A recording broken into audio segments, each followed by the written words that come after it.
The Richardson House. Captain Daniel Richardson, his wife, and children came to Twinsburg by ox cart from Connecticut. He and his sons built a sawmill in Tinker's Creek. They milled the lumber to build their home. James Richardson, Captain Richardson's brother, served 10 years in the South Carolina legislature, and 2 years as the governor. In 1998, Captain Richardson's house was saved from demolition by the joint efforts of the City of Twinsburg and Gross Builders, who built the Arbor Glen complex next to the fire station. Captain Richardson's house is the oldest house still standing in Twinsburg and is located behind the Twinsburg Government Center. In 1997, the City Council created the Twinsburg Improvement Program. The program provided up to $20,000 to Twinsburg residents for low-cost home improvement loans. The city deposited $200,000 from the general fund into an interest-bearing account at Fifth Third Bank.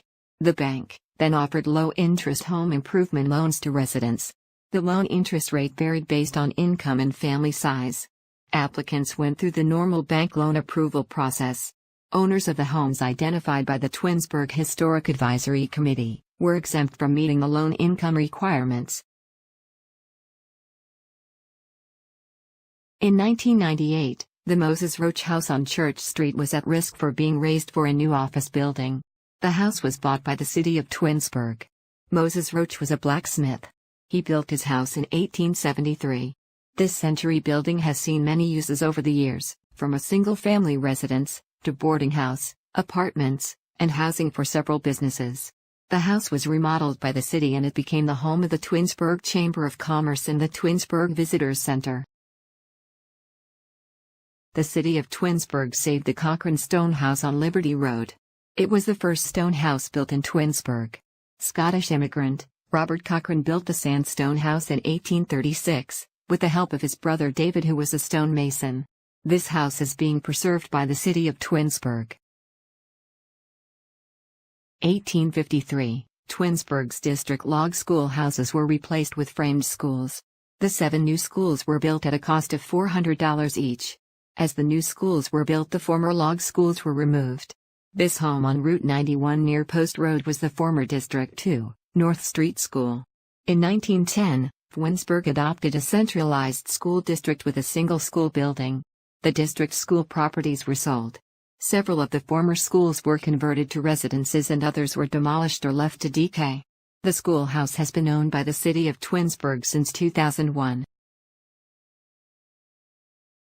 The Riley House, on Liberty Road, is owned by the City of Twinsburg. It's furnished and maintained by the Twinsburg Historical Society. It was built by Lorenzo Riley around 1853. The Rileys never had children, but raised 2 boys, their 11-year-old nephew Charles Riley, and Louis Cochran. 2 years after Mr. Riley's death, his wife Melissa made a donation to the Congregational Church to build the town clock. She moved to a house she built in town and their nephew, Charles, moved back to the farm. Charles became director of the Agricultural Fair, a township trustee, and the first president of the Twinsburg Bank. His daughter, Sarah, served during World War II and became a local real estate broker. The biological father of Charles, Tolman Riley, returned to Twinsburg and spent his last years living with his son on the Riley farm.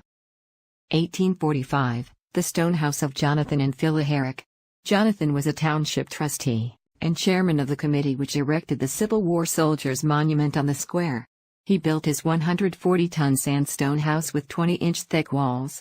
To help them in their old age, Jonathan and Phila took in a young girl named Anna Lee. After the deaths of Jonathan and Phila, Anna went to work for the family of their son, Earl Herrick. On November 15, 1905, both Earl and his brother Burke died within hours of each other. After the death of Earl, Anna and her husband Edward Simmons acquired the Herrick property. In 1975, Anna offered the house to the Western Reserve Historical Society if they moved it. The society declined because their policy was not to move buildings if they could be saved in their original location. Anna's daughter Myrtle, and her husband Oscar Ross, then acquired the property. They decided to sell the 46-acre property to developers for an industrial park. It was sold with a deed restriction that the developer gives the stone house to the Western Reserve Historical Society, and time to move the house to Hale Farm. The developer resold the property without the provision to preserve the house. The new property owners were not obligated to save the house, but agreed to honor the original agreement. The Herrick House was one of only 12 stone Greek Revival homes in the Western Reserve. The Western Reserve Historical Society agreed to save the house and move it to Hale Farm. Moving the Herrick House and opening it to the public was a slow process. The project was given to architect Norma Stefanik, who used it for her Kent State master's thesis. From April through August of 1981, careful disassembly occurred. Each of the 970 stones, rough-hewed timbers, doors, and window frames were numbered and wrapped in green plastic, and moved to Hale Farm until they could be reassembled. In the fall of 1987, reconstruction of the foundation was started. The first course of stone was completed in the spring of 1988. The move and reconstruction work were done in $100,000 phases. Once the money was gone, work was suspended until another $100,000 could be raised. The reconstruction took 9 years.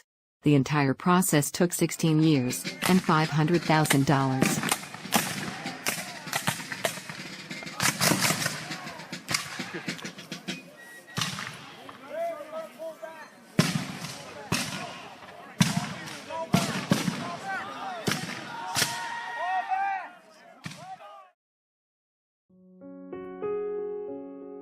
Twinsburg's past, present, and future. The past teaches us the lesson.